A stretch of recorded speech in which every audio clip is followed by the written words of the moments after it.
যে নামে ইব্রাহিমে আগুন হলো পানি, ডাকার মতো ডাকলে আজ সারা দিবেন তিনি রে মন, সারা দিবেন তিনি। যে নামে ইব্রাহিমে আগুন হলো পানি, ডাকার মতো ডাকলে আজ সারা দিবেন তিনি রে মন, সারা দিবেন তিনি। ও মধুর নামটি মিঠা, হতাশার জালা গলেতে পড় ও নামের মালা। ও মধুর নামটি মিঠাই, হতাশার জালা গলেতে পড় ও নামের মালা। ও নামে তুলনা মিলে না, মিলে না, ও নামে তুলনা মিলে না, মিলে না, তুলনা নাই নাই নাই। এসো না আল্লাহর নামে গান গাই, এসো না মন প্রাণ জুড়াই। আল্লাহু আকবার বলেন, আল্লাহু আকবার, আল্লাহু আকবার বলো, আল্লাহু আকবার, আল্লাহু আকবার বলো, আল্লাহু আকবার, আল্লাহু আকবার বলো, আল্লাহু আকবার। তাহলে নবীদেরকে আল্লাহ রাব্বুল আলামিন বিপদ দিয়েছে। হযরত ইব্রাহিম আলাইহিস সালাতু ওয়াস সালাম যখন তিনি নমরুদ আগুনের মধ্যে ফেলে দিবে, এমনটা সময় জিবরাইল আলাইহিস সালাতু ওয়াস সালাম চলে আসলেন। জিবরাইল আলাইহিস সালাতু ওয়াস সালাম বললেন, ও ইব্রাহিম,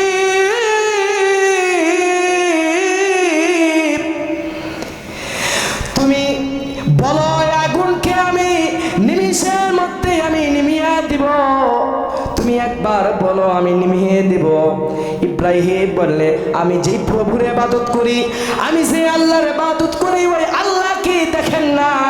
ওই আল্লাহ অবশ্যই দেখেন। জিবরাইল তুমি ফেরত যাও, তুমি ফেরত যাও। নমরুদ যখন ইব্রাহিমকে যখন আগুনের মধ্যে ফেলে দিবে, এমনটা সময় আল্লাহ তাআলা আগুনকে বললেন, আগুন রে, আমার ইব্রাহিম তোর আগুনের তোর ভিতরে পড়বে। এ আগুন, তুই ইব্রাহিমের জন্য ঠান্ডা আরামদায়ক হয়ে যা, তুই ঠান্ডা আরামদায়ক হয়ে যা, ঠান্ডা হয়ে যা। আল্লাহ পাক আপনাকে আমাকে সৃষ্টি করেছেন একমাত্র আল্লাহ তাআলার ইবাদত করার জন্য, গোলামি করার জন্য। আপনারা এখন বলেন তো, যদি কেউ, আমার একটা উদ্দেশ্য আছে না নাই, আমি খতিবগিরি করছি, আমার উদ্দেশ্য কি? আল্লাহ তাআলার দাওয়াতগুলো যেন পৌঁছে দিতে পারি, ইসলাম যেন কায়েম হয়, এটা আমার উদ্দেশ্য। আপনার কি উদ্দেশ্য? যে হুজুরের কথা শুনবো, এই অনুযায়ী আমল করব, এটা হলো আপনার এক উদ্দেশ্য। তাহলে প্রত্যেকটা মানুষের একটা একটা উদ্দেশ্য আছে। তাহলে আল্লাহ পাকের অবশ্যই উদ্দেশ্য আছে। আল্লাহ রাব্বুল আলামিন সুবহানাহু ওয়া তাআলা বলেন, ওয়ামা খালাকতুল জিন্না ওয়াল ইনসা ইল্লা লিয়াবুদুন। আল্লাহু আকবার। আল্লাহ তাআলা বলেন, আমি দুনিয়াতে জিন এবং মানুষ ইনসান সৃষ্টি করেছি একমাত্র আমার গোলামি করার জন্য, আমার দাসত্ব করার জন্য। তাহলে বর্তমান যুগে আসি আমরা কার ইবাদত করতেছি বলেন তো? আল্লাহ। আমার মনে হয় আল্লাহ আমরা বর্তমানে ইবাদত করতেছি না, এখন ইবাদত আমরা করতেছি শয়তানের। কথা বলেন না জোরে, ঠিক কিনা? শয়তানের আমরা ইবাদত করতেছি, কিন্তু না, শয়তানের ইবাদত করলে আপনার আমার বিপদ আসতে পারে। শয়তানের ইবাদত করলে আপনার আমার জন্য জাহান্নাম ছাড়া আর কোনো ঠিকানা আপনার আমার হবে না। তাহলে আপনি আমাকে আল্লাহ পাকের ইবাদত করতে হবে। আপনি আমি যদি সুন্দরভাবে যদি ইবাদত করতে পারি, ইবাদতের মধ্যে যদি সুন্দর যদি আমরা ইবাদত করতে পারি, আইয়ুকুম আহসানু আমালা, সুন্দর চাইতো যদি সুন্দর আমরা যদি ইবাদত করতে পারি, আল্লাহ রাব্বুল আলামিন আপনার আমার জন্য যে জান্নাতটা বানাইছে, আল্লাহ রাব্বুল আলামিন আপনাকে আমাকে ওই জান্নাত দান করবেন। সুবহানাল্লাহ।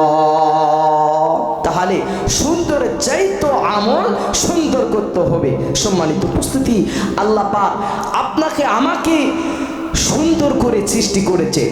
অনেকে বলে যে হুজুর আমি কালো চ্যাংড়া, কালো মানুষ। না, আল্লাহ পাক তোমাকে সুন্দর করে বানাইছে। যারা হাত বাঁকা, পা বেঁকা, মাথা বাঁকা, আল্লাহ পাক সবই আল্লাহ তাআলা কোনো উদ্দেশ্য আছে না নাই? অবশ্যই উদ্দেশ্য আছে। আল্লাহ পাক সুন্দর করে বানাইছে। আল্লাহ রাব্বুল আলামিন সূরা ৩ এর মধ্যে আল্লাহ রাব্বুল আলামিন বলেন, লাকাদ খালাকনাল ইনসানা ফি আহসানি তাকবীর। আমি আল্লাহ মানুষদেরকে সুন্দরের গতিতে আমি আল্লাহ বানাইছি। আমি আল্লাহ আমার বান্দাদেরকে সুন্দর দিয়ে আমি বানাইছি। সুবহানাল্লাহ। সুন্দর দিয়ে, তাহলে আল্লাহ পাক আপনাকে আমাকে সুন্দর করে আল্লাহ পাক বানাইছে। তাহলে এখন আল্লাহ পাক যে সুন্দর করে বানাইলো, তখন আল্লাহ পাকের দুনিয়াতে আসে ইবাদত করতে হবে কি হবে না? এই আসমানটা কার বলেন তো? আল্লাহ। এই জমিনটা কার? আল্লাহ। তাহলে সব যদি আল্লাহর হয়, তাহলে আল্লাহর জন্য আমরা জীবন দিতে পারি না কেন ভাইরা? তাহলে আল্লাহর জন্য জীবন তো দিব তো ইনশাআল্লাহ। ইনশাআল্লাহ আগামীর জন্য আপনাকে আমাকে প্রস্তুত থাকতে হবে। কাফনের কাফন পরে যদি আপনাকে আমাকে যদি রক্ত দিতে হয়, জীবন দিতে হয়, তবুও আমরা আগামীর জন্য ইসলাম কায়েম করব। সুবহানাল্লাহ। সম্মানিত উপস্থিতি, আল্লাহ রাব্বুল আলামিন বলেন, হে বান্দা তুমি দুনিয়াতে যায় কেন তুমি আমাকে ভুলে গেলে? বান্দা তুমি দুনিয়াতে কেন আমাকে যায় তুমি ভুলে গেলে? এ বান্দা তোর না অস্তিত্বই ছিল না, এ বান্দা তোর নামটা মানুষ নিত না। আমি আল্লাহ এত সুন্দর করে বানাইলাম, আমি আল্লাহ এত সুন্দর করে তোকে দুনিয়াতে পাঠাইয়া দিলাম। এখন দুনিয়াতে আসে তুই বড় হয়ে গেলি, বড় হয়ে তুমি এখন আমার আল্লাহ তোমার প্রভু নামককে তুমি ভুলে গেলে। আল্লাহ পাক বলেন, ইয়া আইয়ুহাল ইনসানু মা গররাকা বিরাব্বিকাল কারীম।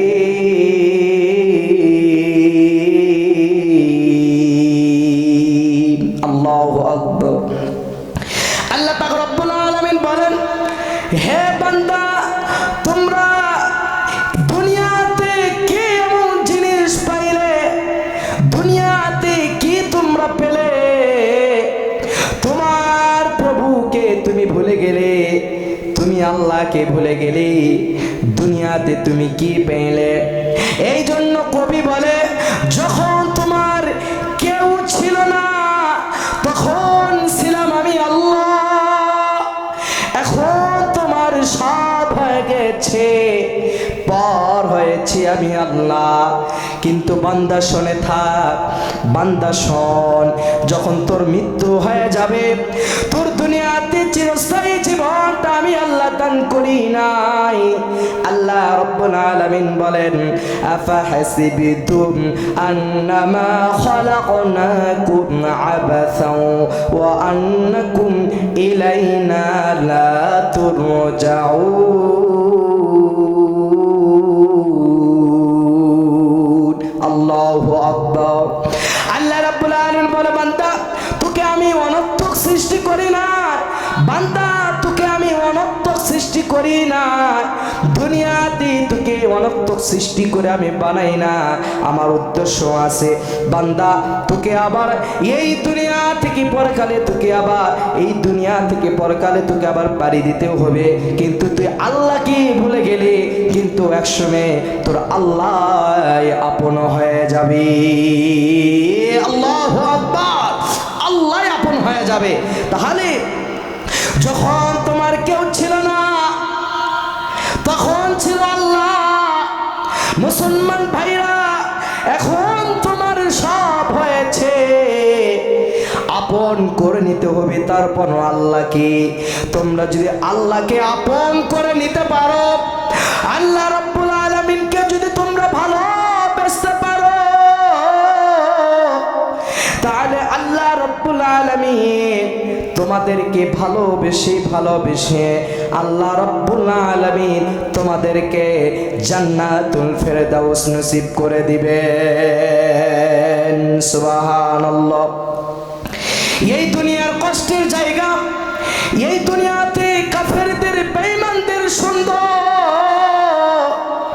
জান্নাতখানা, কিন্তু হাদিসের মধ্যে পাওয়া যায় ইমানদারের জন্য জান্নাতখানা না, ইমানদারের জন্য এটা আরামায়েশের জায়গা নয়, এই দুনিয়াটা পরীক্ষার জায়গা।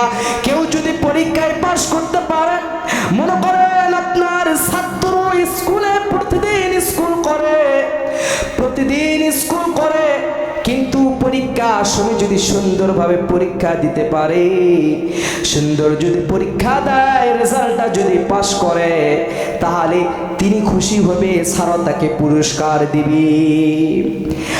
আর ততরূপ এরকম দুনিয়াতে যদি কেউ সুন্দর যদি কেউ আমল করতে পারে, কেউ যদি দুনিয়াতে যদি কেউ যদি ভালো যদি কেউ যদি পরীক্ষা দিতে পারে, আল্লাহ রাব্বুল আলামিন এই আমলের পরিদানের ভিতরে এই আমল সুন্দর হলে আল্লাহ পাক রেজাল্ট দেবে কাল কিয়ামতের ময়দানে। আল্লাহু আকবার। কিয়ামত কেমন কিয়ামত? আপনার আমার কিয়ামত, আপনি আমি মারা গেলে, মারা যাওয়ার পর সব কিছু ধ্বংস হয়ে যাবে। কিয়ামত আল্লাহ রাব্বুল আলামিন কায়েম করবে, কিয়ামত হয়ে যাবে। ইসরাফিল সিংহে ফুঁক দিবে, সমস্ত কিছু ভাঙে চুরমুর হয়ে যাবে। আল্লাহর জমিনে আমরা 10 তলা 5 তলা বিল্ডিং করলাম, এইগুলো বিল্ডিং আর থাকবে না, সবগুলো চুরমুর হয়ে যাবে। এই জন্য কবি বলে, পরের জায়গা পরের জমি ঘর বানায় আমি রয়, আমি তো সেই ঘরের মালিক নয়, আমি তো সেই ঘরের মালিক নয়। পরের জায়গা পরের জমিন ঘর বানায় আমি রয়, আমি তো সেই ঘরের মালিক নয়, আমি তো সেই ঘরের মালিক নয়। ঘরখানা যার জমিদারি আমি পাই না কেন কমতি জারি, আমি কারে কই আমি তো সেই ঘরের মালিক নয়, আমি তো সেই ঘরের মালিক নয়। তাহলে জমিনটা আল্লাহ, আসমানও আল্লাহ। এক রাজা এক কর্মচারীকে বলল যে, কর্মচারী তুমি সুন্দর সুন্দর বাগান থেকে তোমরা ফল নিয়ে আসবা, ভালো ফল নিয়ে আসবা, তাহলে তোমাকে আমি পুরস্কার দিব।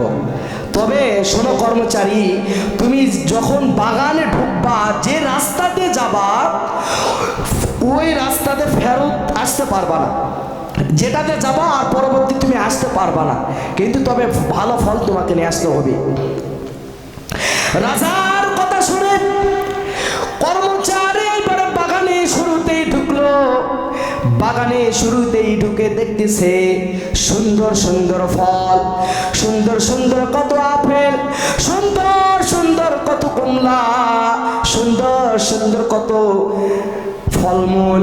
কিন্তু কর্মচারী মনে করল, বাগানে যদি শুরুতে এত সুন্দর ফল হয়, তাহলে বাগানের শেষে কত সুন্দর ফল হবে। কর্মচারী চিন্তা করে এবারে বাগানের শুরু থেকে শেষ পর্যন্ত গেল। শেষে যায় দেখতেছে, বাগানের শেষে যায় দেখছে কি ফল পাবে, ফলের কোনো ফুলই নাই। এখন কর্মচারী বলতেছে, আমি যদি শুরু থেকেই যদি ফল নিতাম তাহলে এই আমার কাজ হতো না। এখন আমি কিভাবে রাজার কাছে আমি ভালো ফল দেব আর কি পুরস্কার আমি নিব? তাহলে আপনার আমার শিক্ষণীয় মূলক হলো ওটাই যে আপনি দুনিয়াতে সুন্দর ফল পাচ্ছেন, কিন্তু আপনার আমার আপনার জিন্দেগি শেষ হয়ে যাচ্ছে, আপনার যখন জিন্দেগি শেষ হয়ে যাবে, মৃত্যুর সময় যখন চলে আসবে, আর রাস্তা ব্যাক করা যাবে না, আপনাকে মৃত্যুর জন্য প্রস্তুতি হতে হবে। আপনার মৃত্যু চলে আসলে আপনি দুনিয়াতে যদি খারাপ কাজ করে থাকে, তাহলে আপনার আমার জন্য কবরটা জাহান্নাম হবে। আল্লাহ রাসূল সাল্লাল্লাহু আলাইহি সাল্লামকে এক সাহাবী প্রশ্ন করলো, ইয়া রাসূলুল্লাহ, ইয়া হাবিবাল্লাহ, ওগো রাসূল, মৃত্যু কি ফজর পর থেকে জোহরের আগ পর্যন্ত মধ্যে কি মৃত্যুবরণ হবে? আল্লাহ রাসূল সাল্লাল্লাহু আলাইহি সাল্লাম বললেন, হে সাহাবীরা, জোহর ফজরের পর থেকে জোহরের আগে মৃত্যু হবে? আল্লাহ রাসূল বলল না। সাহাবী প্রশ্ন করলেন, ইয়া রাসূলুল্লাহ, জোহরের পর থেকে আসরের আগ পর্যন্ত কি মৃত্যুবরণ হবে? আল্লাহ রাসূল বলল, জোহরের পর থেকে আসর আগ পর্যন্ত মৃত্যু হবে না। সাহাবী বললেন, আসরের পর থেকে মাগরিবের আগে কি মৃত্যুবরণ হবে? আল্লাহ রাসূল বলল, মাগরিবের আসরের পর থেকে মাগরিবের আগে মৃত্যুবরণ হবে না। এবার সাহাবী বলল, আল্লাহ, ইয়া রাসূলুল্লাহ, ইয়া হাবিবাল্লাহ, মাগরিব পর থেকে এশারের আগ পর্যন্ত কি মৃত্যুবরণ আমাদের হবে? আল্লাহ রাসূল সাল্লাল্লাহু আলাইহি সাল্লাম বললেন, সাহাবী,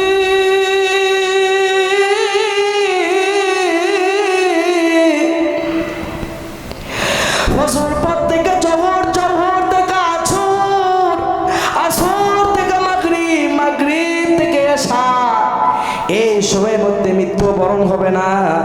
এ সাহাবী, তোমরা শুনে রাখো, জেনে রাখো, জেনে রাখো, মৃত্যু কখন হবে তোমরা জেনে রাখো। মৃত্যু কখন হবে? তুমি নামাজ পড়েছো, নামাজ পড়তেছো, নামাজ তুমি পড়ার পর তুমি ডান দিকে সালাম ফিরাইবা, বাম দিকে তুমি সালাম ফিরাইবা কি এটা গ্যারান্টি না।